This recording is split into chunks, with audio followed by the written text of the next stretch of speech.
به نام خدا. سلام دوستان عزیز، من مسعود هستم از کانال ارسترند. با یه ویدیو دیگه اومدم خدمتتون معرفی یه بازی ایردراپی جدید. این بازی اسمش هست راکی رابیت و یه بازی جدید هستش، از دوم تیر ماه امسال اومده و هنوز 2 هفته هم نشده و توی همین مدت کوتاه الان نزدیک 400,000 نفر فقط سابسکرایب تونسته بگیره و یوزراش هم از 2 میلیون نفر گذشته و از اون بازی ها هستش که به زودی خیلی ترند میشه به چند تا دلیلی که اول اومده اسکی 99% از همستر رفته، از بازی همستر، و اینکه گرافیک خیلی جذاب و جالبی داره، محیطش، کارتاش، و این باعث میشه که این بازی خیلی زود ترند بشه و خواستم این بازی رو بهتون معرفی بکنم و بریم محیطش هم ببینیم. چیز خاصی نداره، مثل بازی همستر هستش اگر بازی کردید اون ایردراپو. و اینکه همین ابتدا بگم کانال تازه زدم، خوشحال میشم اگه این ویدیوها براتون مفید هست و دوست دارید این ویدیوها رو سریع ببینید و از ایردراپ های جدید مطلع بشید. کانال رو سابسکرایب بکنید دوستان، یادتون نره. خب بریم محیط ربات رو با هم ببینیم.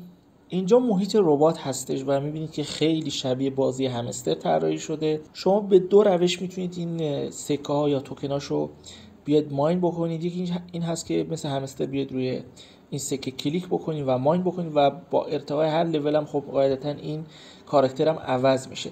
من لینک بازی و داخل کپشن گذاشتم. همون بار اول که میایید تو بازی جوین میشید ازتون میپرسه که آیا شما مثلا جنسیتتون دختر هست پسر هست، و اگر پسر رو انتخاب بکنید کاراکترها با ظاهر پسرونه نمایش داده میشه و اگر دختر هم باشید با ظاهر دخترونه نمایش داده میشه.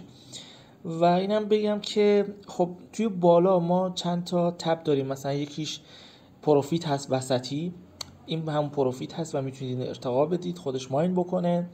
خب مقداری که حالا مثلا توتال ارنی که به دست آوردیم اینجا نشون میده مجموع.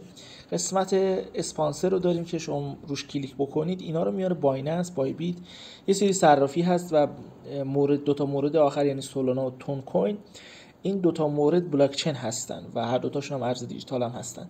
خب شما میتونید هر کدوم انتخاب بکنید، تأثیری روی روند بازی نداره. مثلا من تون کوین انتخاب میکنم و اینکه یه تسکم اوکی میکنه و اگه بیام قسمت اینجا توی ارن پایین و میبینید تسکش هست سلکت اسپانسر و من اگر چکو بزنم قاعدتا هم 5000 تا به من میده چون من این تسکو انجام دادم.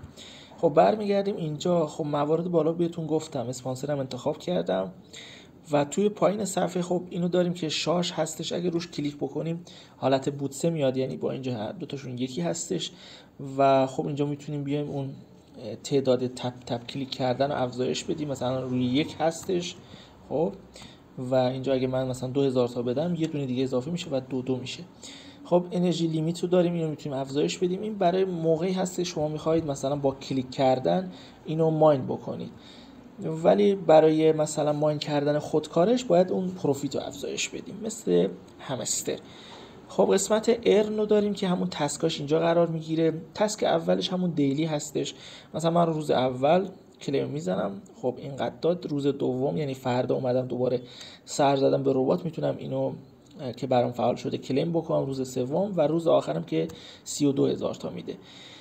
خب تسکای دیگه هم داره، مثلا تسک فالو کردن اکانت توییترشون که من روی جوین کلیک میکنم میاد، برمیگردم و چکو میزنم قاعدتا 20000 تا رو من میگیرم به همین راحتی. جوین کردن توی کانال تلگرامشون، توی گروهشون 6 تا گروه داره و مورد دیگه هم مثلا جوین کردن توی کانال یوتیوبشون. همین ابتدا 120000 تا سابسکرایب داره توی یوتیوبشون که از اون پروژه نشون میده که به زودی خیلی ترند میشه و همه جا تو اینستاگرام توی تلگرام این راکی رابیت رو خواهیم دید.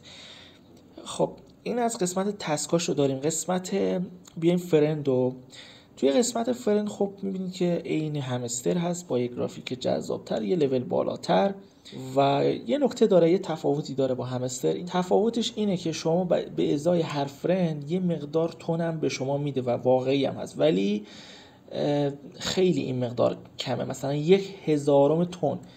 مثلا اگه شما 100 نفر 200 نفر هم بتونید فرند بگیرید، اون مقدار تونی که به شما میده مثلا شاید در حد 50-60 هزار تومن خودمون بشه، یعنی عملا هیچی. پس زیاد روی این قضیه حالا تون دادنش حساب باز نکنید، ولی گفتن تا آخر 2024 لانچش میکنن، یعنی امسال، یعنی تا 5-6 ماه آینده خب پروژه قابل ماین کردن هستش و اینا بهتون بگم و بریم قسمت های بعد. قسمت ایردراپش هم که اینجا هستش. خب فعلا که این قسمت ها کامینگ سون هستش. کانکت والت هم هنوز کامینگ سون هستش، به محض اینکه اوکی بشه من نحوه آموزش این کانکت و اینا براتون میذارم، هرچند مثل ایردراپ های دیگه هستش، چیز خاصی نداره. و همه این قسمت ها رو بهتون معرفی کردم. قسمت آپگرید رو داریم، ما میتونیم بیایم این حالا مثلا بعضی از کارت ها رو داره، این کارت هایی که تو قسمت ماین کردن هستش، این کارت ها مثلا یه سری پیش نیاز مثلا میخوان، میگه مثلا باید این تسک رو انجام بدی تا این کارت برات باز بشه. یا مثلا قسمت کارت های فایتر رو داریم، مثلا من میتونم این کارت رو الان خریداری بکنم، برام بازه، کافیه من اینجا روی پی و آپگرید کلیک بکنم، ایمیدیت آپگرید شد و کارت های دیگه هم من میتونم الان این کارت هم بخرم، خریداری بکنم. پی و آپگرید به پروفیت هم افزایش پیدا میکنه. میبینید پروفیت هم الان شد 1740 و در ساعت 1740 سکه میتونه جمع آوری بکنه. و پروفیت های دیگه مثلا اونایی که براتون باز میشه این شکلی واضح تر هست، اونایی که حالا نمیتونید بازشون بکنید شفافیت کمتری دارن. مثلا من میتونم این کارت هم دوباره بخرم، یه کارت دیگه بود و هر کارتی هم میخرید ممکنه یه کارت دیگه باز بشه، عین همستر. و مثلا این کارت هم میخرم چون موجودی دارم، اون 20000 تایی که گرفتم و اینجا این پروفیت من 3000 تا شد. خب کارت بعدی هم همچنین میتونم بخرم. و قسمت بتل رو داریم. این قسمت بتل هنوز کامینگ سون هست، احتمالا میتونیم با بعضی از یوزرها بیایم حالا فایت بکنیم که این هنوز زیاد مشخص است، هنوز وایت پیپر نداره پروژه، ولی خب میبینی که ظاهر خیلی جذابی داره. این هم باز قسمت های کارت ها، قسمت کلیم رو داریم، این هم میتونیم بگیریم ولی باید مثلا این ساعت های تایما تموم بشه. قسمت مثلا این کارت رو الان من میتونم کلیم بکنم این مقدار رو و اینم گرفتم. اینم همچنین این کارت ها رو در نظر داشته باشیم، مثل من عمل بکنیم. خب الان موجودیمون شد 24 و میتونیم بیاین تو قسمت آپگرید این کارت ها رو خریداری بکنم و این پروفیت رو افزایش بدیم. باید هرچی افزایش بدید خودکار خودش ماین کردنش اضافه میشه. خب الان مثلا اینجا میگه به پروفیت 240 سکه میتونم اضافه بکنم، 210 سکه البته ببخشید، و اینجا مثلا 450 سکه میتونه اضافه بکنه. اینم میخرم، این فقط 70 تا ولی اشکال نداره خریدمش. خب این 42 این بیشتر میده، بله این بیشتر میده، 90 تا میده. خب میبینید الان پروفیت من شد 4000 تا. یه نکته رو بهتون بگم و دور سکه اسم اکانتتون هم مینویسه، یعنی مثلا اسم اکانتتون نگار باشه مثلا تو این شکلی مینویسه و این یه سری جذابیت ها و گرافیکاش هستش که فکر میکنم به زودی، خیلی زود، مثلا حداقل تا چند هفته آینده این بازی یا ایردراپ راکی رابیت خیلی ترند و معروف بشه.